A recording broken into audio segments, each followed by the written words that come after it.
I only try to make things that are relevant. I don't try to be wasteful with my resources. I want to make sneakers that appeal to people so they own them and they covet them and they look at sneaker design in a new way. I want them to do the same in furniture, fashion, and all the things that I loved when I was 17 years old.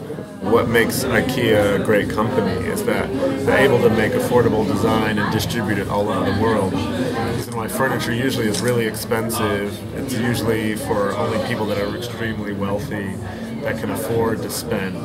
But those constraints within designing mean they have to fit the democratic design principles. They have to be affordable, sustainable. They have to be shipped, be able to be packed and shipped. For starters, I see myself of the generation.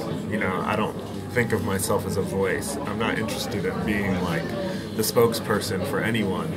I just like to represent sort of my narrative and what I remember when I was young and how I related to the design world. When I was younger, I felt like the design world didn't relate to me. I felt like I was just consuming whatever was coming down. I felt like, there could be a shift, and I think the word millennial is often, used to describe a shift in thinking. We're not just consumers, we can decide, we have an opinion.